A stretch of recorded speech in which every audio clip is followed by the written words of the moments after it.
Big question of the day. Are you here? Second big question of the day. Are you sure? Okay, just doing due diligence there. So, this is the Paul Leslie Hour, and this is episode number 1089. We are excited to welcome back for her second personal interview, the soulful Kansas City-raised Brenna Whitaker. Come on in, join us for a talk about her new album, Enraptured, on the Green Hill music label. Support Paul Leslie with a cup of joe at buymeacoffee.com/ThePaulLeslie. Love that Java. So, here's Paul with Brenna Whitaker. Ladies and gentlemen, welcome to yet another episode of the Paul Leslie Hour. And on this episode, I am pleased to be bringing back a guest who first appeared 8 years ago, 8 years plus. Brenna Whitaker is joining us yet again. She is a marvelous singer. There are some people that I interview and it's just one and never to be heard from again. But it's been in my mind for some time how great it would be to welcome Brenna. Thank you so much for your sophomore appearance here. Well, thank you for having me and doing your thing, My pleasure. 8 years. It was 8 years ago. Isn't that hard to believe? It is. It goes so fast. I'll tell you what's interesting about that. You mentioned in that first interview, which was over the phone, it was just audio, that your little boy was 25 days old. Yeah. He just turned 8, August 1st. So that did it. I've been a little busy. I bet. And it just seems like such an old person thing for me to say, but how things have changed in 8 years. Yes. Well, I'm from Kansas, so you're not in Kansas anymore. I've heard all of those. Yeah. Well, in that time, you've continued at your artistry, being a vocal artist, and you have this new album out, appropriately entitled Enraptured, produced by Gordon Mote on the Green Hill music label.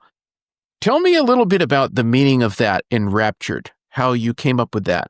Well, to be honest with you, I didn't come up with it. The gentleman who is one of the vice presidents at Green Hill, he came to a show about 8 years ago, and we kind of were friends with a bunch of dancers. So he reached out and asked if I was doing anything, and it was perfect timing. So yeah, he came up with the title Enraptured, just sort of something that can, that encapsulates something soulful and emotional and love, which is enrapturing yourself in something. So I think that's where he came up with it, unless there was some weird magazine he was reading. I'm just kidding. But yes, hopefully I can enrapture you with this music for sure. Well, I've been enjoying listening to it. I've listened to the album from beginning to end quite a number of times now, and I find sometimes as a listener, I will pick up on something, and sometimes the singer intends something, and sometimes years after something is recorded, a singer will say, I noticed that there's a invisible line, or there's something that connects all of these songs. Have you noticed anything like that? Is there anything that this collection of songs has in common? Well, the magic was really between Gordon and I. It was done, so Blake and Ben at Green Hill and me kind of came up with the group body of songs. And we did it in 2 days. And it was so quick, I didn't really even have time to think about, and underlying, I was just fully committed to doing every song as quickly as possible with the most authentic, emotional interpretation that I could. But I would say, the magic is between Gordon kind of just we were freeballing it. We didn't have any plan. And there's a magic in that to kind of just see how you flow together just with, go. Yeah. So fortunately, I have years of practice in the studio. So I was able to keep up with someone like Gordon because he's like one of the most treasured Nashville session guys.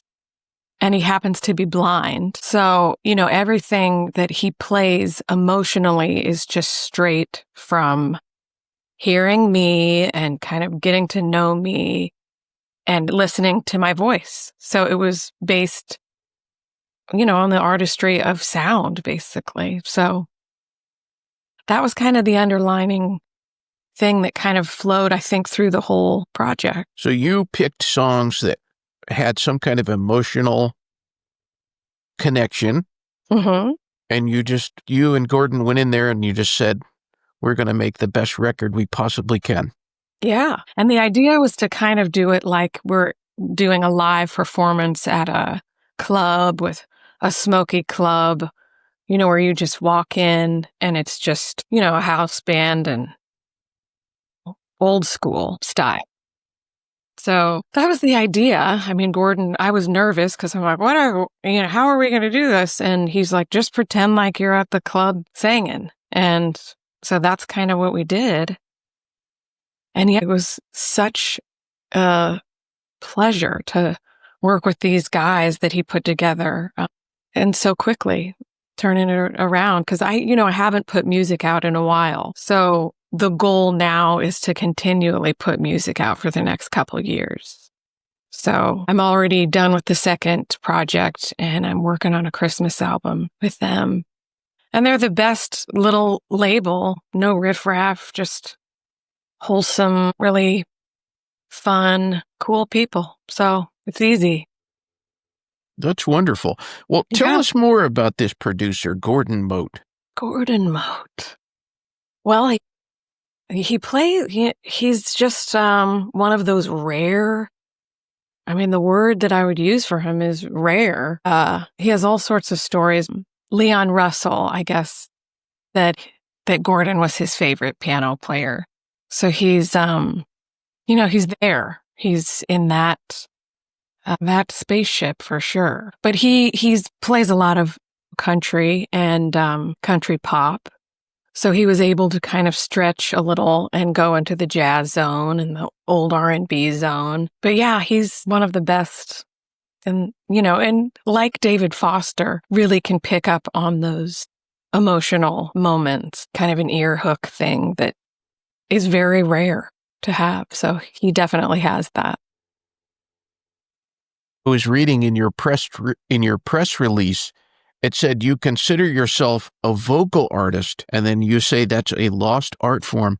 And I'm always very interested in these kinds of distinctions that people make. What does that mean, a vocal artist? Oh, I'm a craftsman of songs. So I like to, interpret and use my voice and my tone and my range and play with it. Like I'm just playing. But, back in the day, if Nancy Wilson or Dinah Washington went into the studio, they would hit 6 songs in a day live in a room. And it kind of has that sort of artistry, which I don't think is around as much, and, I don't think it's a lost art form. I just think it's a rare thing to have somebody that can kind of do it the old school way still. So I think I can, and I know Gordon can. So it was cool that we all could, I want to talk about some of the songs here. Any recollections of recording the James Taylor song, Don't Let Me Be Lonely Tonight? Yeah, that was Gordon's pick.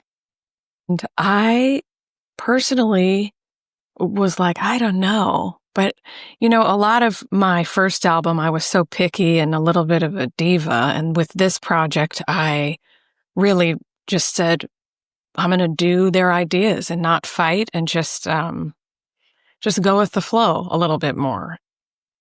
So he picked that one, and surprisingly, that is the one that has gotten the most hits. Yeah, it's the highest listened one on all the platforms. So, but I mean, what an incredible song. It's, one of James Taylor's, I think, best. Yeah.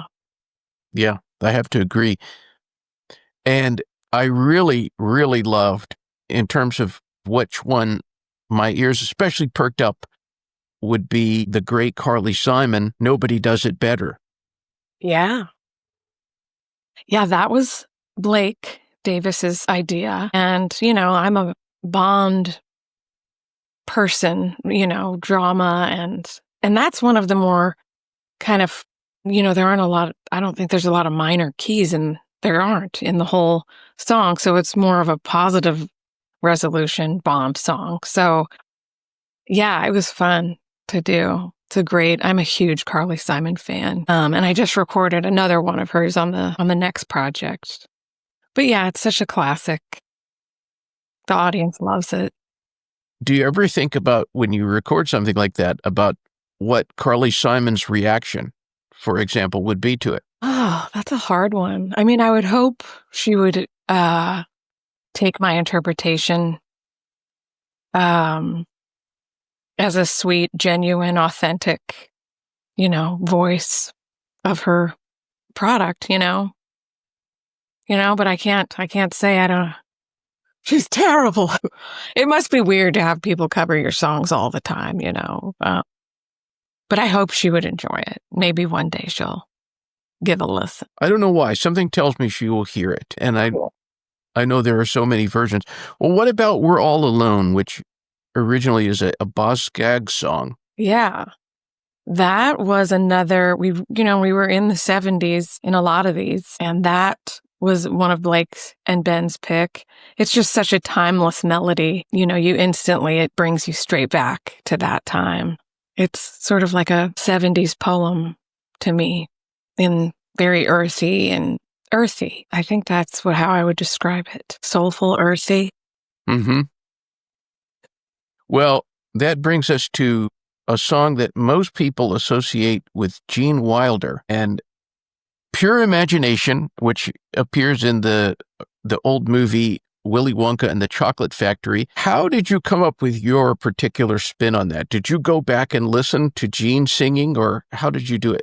I listen to a lot of versions because I'm always interested how people interpret something that done. But I'm such a fan of Gene Wilder. I think is just a spectacular human and artist and comedian, and the sense of wonder blended in with the comedy is just so unique. And Gordon started the tone with that, and that was, that's just a piano vocal.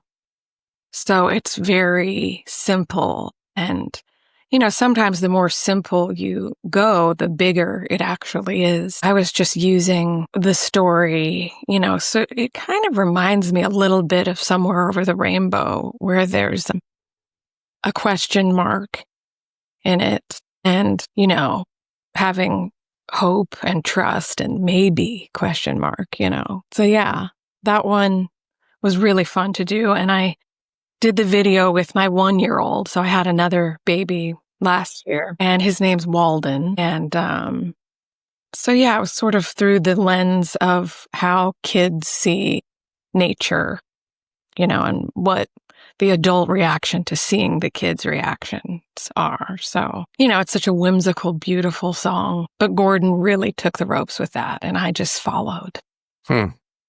Yeah. Well, it came out great. Thank you. Absolutely. Now, you talked the last time you were on about your interactions with Stevie Wonder. Uh-huh. Tell us a little bit about your interpretation of Overjoyed. That song is almost like a Shakespeare story to me, in the way it's written. And as a blind person, to have such like a visual context lyrically. I mean, he's in that planet too, that crazy planet. And maybe it does have a thing to do with being blind. Just, it's sort of so unique. But yeah, I love the R&B inflection mixed with sort of this Shakespeare story to me. And we kind of took it a little, ocean vibes, So that was really fun. Super fun. Then the band had a lot of fun doing that. We were like, what just happened,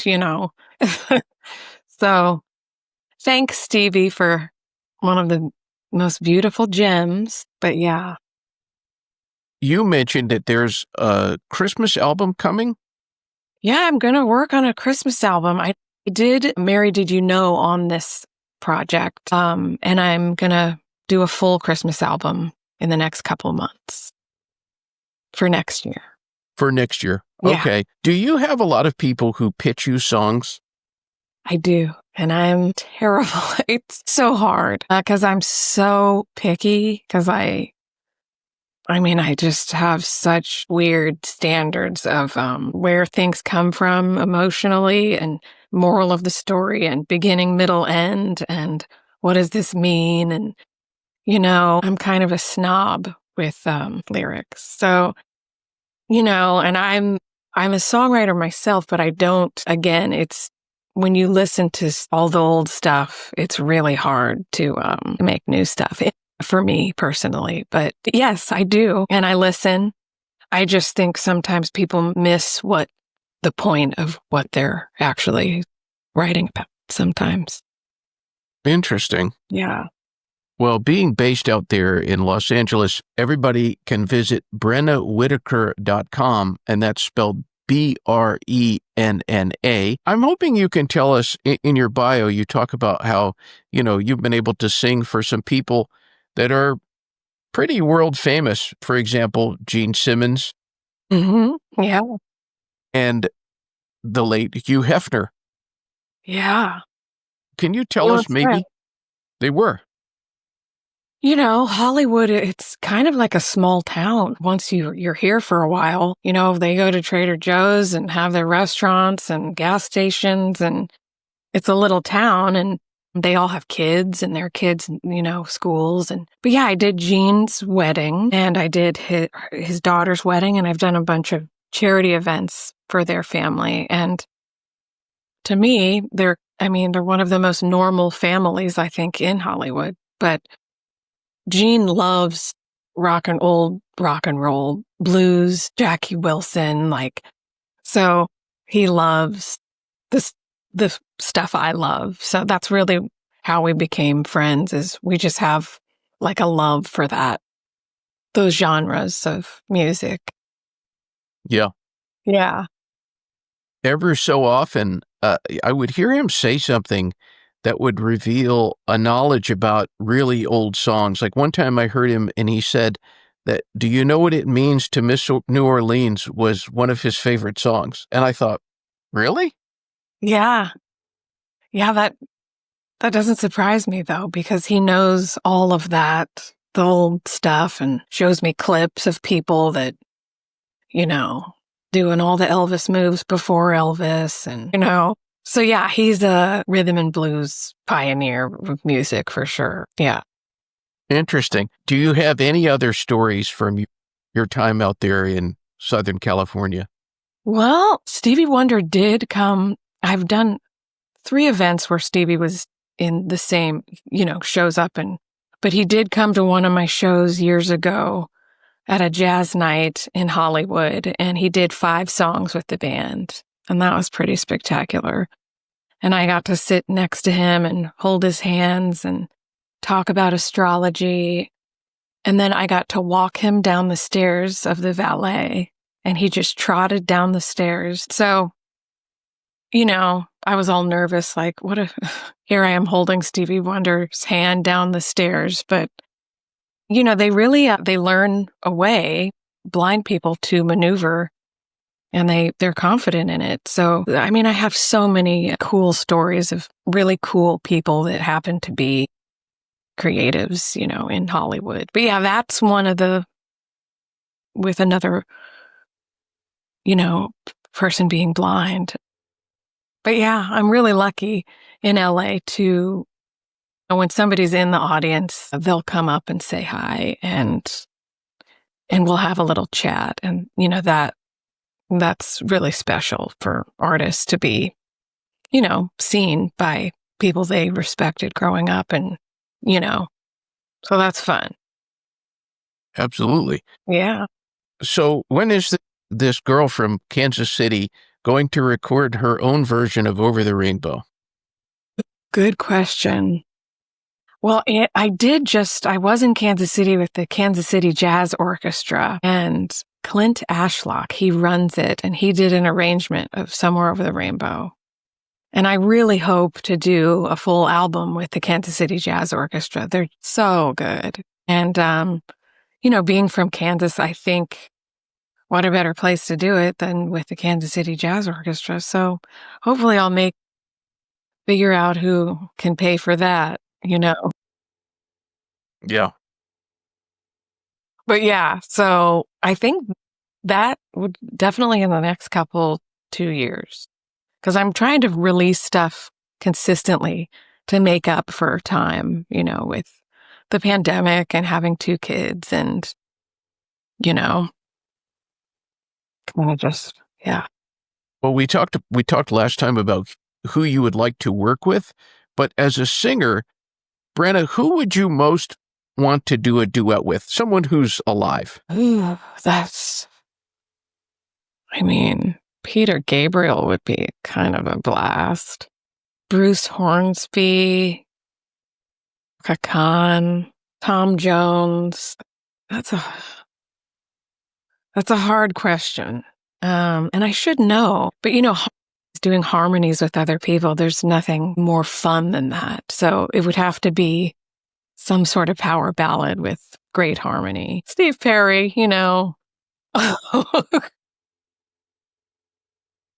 Well, these are very impressive choices. I really like Bruce Hornsby as a possibility. Thank you.